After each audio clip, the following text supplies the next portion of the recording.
Bruce Lee का एक पैर इनके दूसरे पैर से 1 इंच छोटा था। 1 इंच पैर छोटा होने का मतलब आप समझ रहे हो। अगर किसी का पहला पैर दूसरे पैर से 1 mm या 2 mm भी छोटा हो तो वो बैलेंस बना के खड़ा हो ही नहीं सकता। चलना तो बहुत दूर की बात है, लेकिन 1 इंच पैर छोटा होने के बावजूद भी इतनी फुर्ती, यही चीज़ हैरान करने वाली थी। इनकी जो आई साइड थी, यानी इनकी आंखें -10 थी, यानी ये प्रॉपरली बिना आई लेंस के देख ही नहीं सकते थे किसी को। ब्रूस ली के बारे में आपने बहुत कुछ सुना होगा, लेकिन आज मैं अपने नज़रिए से पूरी कहानी आपको बताता हूँ। इसीलिए आज की वीडियो बड़ी खास और दमदार है, इसीलिए इस वीडियो को अंत तक जरूर देखें। तो चलिए शुरू करते हैं। ब्रूस ली का जन्म 27 नवंबर 1940 को सैन फ्रांसिस्को USA में हुआ था। इनका जन्म तो अमेरिका में हुआ था, लेकिन वे हांगकांग में पले बड़े। ये शुरू से बड़े गुस्सैल और झगड़ालू स्वभाव के थे। इसी वजह से अक्सर इनकी लोगों से लड़ाई हो जाया करती थी। जब ये सिर्फ 13 साल के थे तो इन्हें मार्शल आर्ट सीखना शुरू किया। शुरुआती दौर में जब ब्रूस ली को अमेरिका में कोई काम नहीं मिला तो अपना खर्च उठाने के लिए ये छोटे रेस्टोरेंट में साफ सफाई और वेटर का काम करा करते थे। ब्रूस ली शुरू से बड़े जज्बाती स्वभाव के थे। उन्हें किताबें लिखना बहुत पसंद था। वो चाहते थे कि मार्शल आर्ट को दुनिया के कोने कोने में पहुंचाया जाए। वो चाहते थे कि हर कोई मार्शल आर्ट सीखे और हर कोई इसे जान पाए, लेकिन ये काम इतना आसान नहीं था। उन्हें छोटी फिल्मों में काम मिलना शुरू हो गया, लेकिन ये सफ़र इतना आसान नहीं था। वे इतनी प्रैक्टिस करा करते थे कि कई बार उनके हाथों से खून भी निकलने लगता था। उनकी रफ्तार इतनी तेज होती थी कि कभी कभी फिल्मों में काम करते टाइम वो इतनी स्पीड से पंच करते कि उनके पंच को मारा हुआ दिखाने के लिए फ्रेम रेट को स्लो करना पड़ता था। यानी रफ्तार इतनी तेज थी कि वीडियो को स्लो करके फिर उसे बनाया जाता था। लेकिन फिल्मों में काम करने के बाद भी वे किताब लिखने का वक्त निकाल ही लेते थे। 1970 में एक मूवी की शूटिंग के दौरान उनकी रीढ़ की हड्डी में बहुत गहरी चोट लगी। डॉक्टर ने कहा कि अब आप दोबारा मार्शल आर्ट ना तो सीख सकते हैं और ना ही कर पाएंगे, क्योंकि इससे आपकी फ्लेक्सिबिलिटी पे काफ़ी असर पड़ रहा है। लेकिन उन्हें हार नहीं मानी और खुद को चैलेंज करने से कभी बाज नहीं आए, और यही चीज़ उन्हें सबसे अलग बनाती है। काफ़ी मेहनत के बाद वे एक बड़े लेवल तक पहुंच चुके थे। एक बहुत बड़े अभिनेता, star, celebrity, martial art master बन चुके थे। लेकिन 20 जुलाई साल 1973 इनकी movie Enter the Dragon release होने वाली थी, लेकिन उसी दिन इनकी डेथ हो गई। ये सिर्फ उस समय 33 साल के थे, लेकिन उन्हें 33 साल में वो कर दिखाया जो लोग सालों में भी नहीं कर पाते हैं। अब हम ब्रूस ली के आपको 4 इंपॉर्टेंट लेसन देंगे, जो लेसन आपको नोट करके लिख लेने चाहिए और जिंदगी भर इन्हें हमेशा याद रखनी चाहिए। लेसन नंबर 1, पानी की तरह बनो, यानी वक्त के साथ ढल जाओ। खुद तो कभी ऐसे मत बनाओ कि तुम वक्त के साथ कमजोर पड़ जाओ। अगर तुम खुद को कमजोर बनाओगे तो तुम्हें जीवन में आगे बढ़ने में हर पल मुश्किलें आएगी। जैसे जैसे लाइफ में तुम चैलेंजेस फेस करोगे, वैसे वैसे आप खुद को कमजोर पाओगे। इसीलिए खुद को ताकतवर बनाने के लिए आपको पानी की तरह बनना ही पड़ेगा। पानी एक ऐसा चीज है जो खुद को जैसी परिस्थिति हो वैसा खुद को उसमें ढाल लेता है। और जब आप वक्त के साथ, हालातों के साथ अपने आप को ढालते जाओगे तो यही चीज आपके जीवन को आसान बना देगी। आप खुद देख पाओगे कि जिंदगी की हर परिस्थिति में आप बड़े सुगमता और सरलता के साथ आगे बढ़ पा रहे हो। शुरुआत में ऐसा होना आसान नहीं होता, क्योंकि खुद को वक्त के साथ ढालना ये अपने आप में बहुत बड़ी बात है। लेकिन मंजिल तक पहुंचने के लिए और जिंदगी को सुगमता से जीने के लिए आपको पानी की तरह बनना ही पड़ेगा।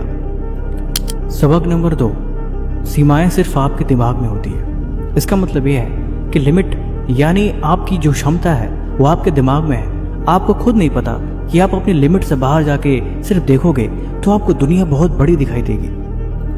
हकीकत में आप जितना सोचते हैं उससे कहीं ज़्यादा वो चीज़ें आपकी मदद करने के लिए तैयार है जो आप जानते भी नहीं है। इसके लिए सिर्फ आपको अपने दिमाग को आज़ाद करना पड़ेगा, यानी दिमाग को बंधनों में मत बांधो।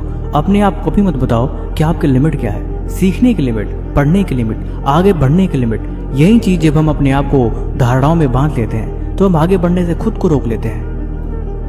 आप जब खुद को ही बताओगे कि आप कमजोर हो, आप इस काम को कर ही नहीं सकते, ये आपसे होगा ही नहीं, तो हकीकत में आप उस काम को कर ही नहीं पाओगे। चाहे आप जितनी कोशिश कर लो, लिमिट के आगे आप बढ़ ही नहीं सकते। कमरे में बैठे रहोगे तो सिर्फ आपको कमरा दिखाई देगा, लेकिन जब आप छत पे जाओगे तो आप पूरा शहर देख सकते हो। लेकिन अगर आप उससे भी ऊपर फ्लोर पे जाओगे तो हो सके आप काफी दूर तक की चीजें देख पाओगे। लेकिन अगर आप स्पेस में जा सको फिर आप देखोगे कि आपके सोचने की और देखने की कोई लिमिट ही नहीं है। आंखें वहां तक देख सकती हैं जहां तक कि आपकी आंखों की रोशनी धुंधली होती नजर आएगी। गलती से भी खुद को कभी नेगेटिव बातों में मत बताना, क्योंकि जब आप खुद को नेगेटिव बातें बताते हो तो दिमाग झूठ और रियलिटी में फर्क समझ ही नहीं पाता, वो उस बातों को इम्प्लीमेंट कर देता है। और वहीं से बस बात बिगड़ जाती है। इसीलिए खुद को गलती से भी कभी ये न बोलो कि आपकी कमजोरियां क्या है, आपके लिमिट क्या है, उसके आगे आप बढ़ नहीं सकते, उसके आगे आप कर नहीं सकते, या फिर ये चीज़ इम्पॉसिबल है। जब आप ऐसी बातें बोलते हो तो वो चीज़ वाकई में वैसी ही बन जाती है। नंबर 3, गलतियों से सीखो। गलतियां आपको जीवन में इतना कुछ सिखा सकती हैं जितना आपके दोस्त या आपकी किताबें कभी नहीं सिखा सकती।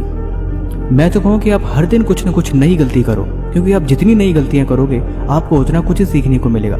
लेकिन इस बात का भी ध्यान रखना जरूरी है कि एक ही गलती दोबारा कभी ना हो। इससे ये पता लगता है कि आप सीखने में नहीं, खुद को बहलाने में लगे हुए हैं। अगर आप बहलाएंगे तो भी आपसे गलतियां होंगी, लेकिन वो गलतियों का परिणाम आपको बहुत अच्छा नहीं मिलेगा। अच्छे परिणाम के लिए आपको कुछ नया करना पड़ेगा। ये हर दिन एक नई अच्छी जगह पे घूमने जैसा है। आप जितनी ज़्यादा नई जगहों को एक्सप्लोर करेंगे आप उतनी ही नई चीज़ सीखेंगे और उन जगहों के बारे में उतनी आपको नई नई बातें पता लगेगी। लेकिन अगर आप एक ही जगह पे बार बार जाओगे तो हो सकता है वहाँ पे कुछ भी नया देखने को न मिले और वहीं से आप अपने आप को एक सीमित जगह में बांध लोगे। जितना सीख सकते हो सीखो, जितना समझ सकते हो समझो, लेकिन कभी भी जीवन को फालतू के कामों में न लगाओ और न ही फालतू के काम करो। सिर्फ एक चीज आपको कामयाब बनाएगी और वो है फोकस। ब्रूस ली कहते हैं मुझे उस इंसान से नहीं डर लगता जो 10,000 किक्स को एक एक बार प्रैक्टिस कर रहा हो, मुझे उस इंसान से डर लगता है जो एक ही किक्स को 10,000 बार प्रैक्टिस कर रहा हो, क्योंकि उसकी क्षमता उससे कई गुना ज्यादा होगी। ये इंसान की फोकस और उसके मन की अडिगता को दिखाता है कि वो अपने काम में कितना फोकस है और कितना उस काम को करने में तत्पर है। 1000 तरह के काम को एक तरीके से करना और एक ही काम को 1000 तरीके से करना, इन दोनों में बड़ा फर्क होता है। अगर आप एक ही काम को काफी समय से कर रहे हो तो उस काम को करने के आप 1000 तरीके ढूंढ ही लोगे, किसी न किसी तरीके से आप उस काम को कर लोगे। लेकिन अगर आप 1000 काम करते हो तो हो सकता है आप उस काम में अक्सर उलझे रहो या फिर आपका दिमाग उस काम को लेकर कंफ्यूजन में रहे कि मैं इस काम को कैसे पूरा करूं। आप जो भी काम करो उस काम को लेके आपके माइंड में क्लियरिटी का होना जरूरी है, क्योंकि असंभव कुछ भी नहीं इस दुनिया में। नियम 4, खुद पे भरोसा रखो। देखो आप दुनिया जी सकते हो, हर मनचाही चीज भी पा सकते हो, लेकिन उसके लिए कहीं ना कहीं आपको खुद पे भरोसा होना जरूरी है। जो इंसान खुद पे ही डाउट में रहते हैं उनकी आगे बढ़ने की रफ्तार अक्सर धीमी ही होती है। आप खुद देखोगे, संशय में मन या उलझा हुआ मन कभी भी स्पीड में रास्ते में नहीं चल सकता। उसे आगे बढ़ने के लिए रास्ते का पता होना जरूरी है। जब आप रास्ता को भली भांति जानते हो फिर आप रात के समय में भी, कम उजाले में भी बड़े ही आसानी से उस रास्तों पर जा सकते हो। लेकिन अगर आपके मन में संशय है या फिर आप उस जगह से अनजान हो तो आप उजाले में भी डरते रहोगे। सफलता के रास्ते पे कुछ इस तरह से ही है, खुद पे यकीन होना जरूरी है। जिंदगी में कोई भी काम हो वो आपको पता होगा, आप जो भी कर रहे हो बस संशय में न रहो और ना ही दिमाग को उलझा के रखो। दिमाग को क्लियर रखो कि वो काम करना है यानी पूरा करना है। उसके बारे में जितनी जानकारी हो सके हर जानकारी इकट्ठा करो, क्योंकि इन्फॉर्मेशन इज एवरीथिंग। जब आप चीज़ों के बारे में सब कुछ जानते हो तब आपको उस काम को करने में ज़्यादा डिफिकल्टी नहीं होती, और यही खुद पे यकीन होने का एक बड़ा वजह भी है। सीखो, जहाँ गलती हो खुद का अवलोकन करो, लेकिन हर हाल में खुद पे भरोसा रखो, क्योंकि जब तक आप उस पे या खुद पे यकीन नहीं रखोगे तब तक उस काम को करने या उस चीज़ के होने या ना होने का कोई मतलब नहीं होता।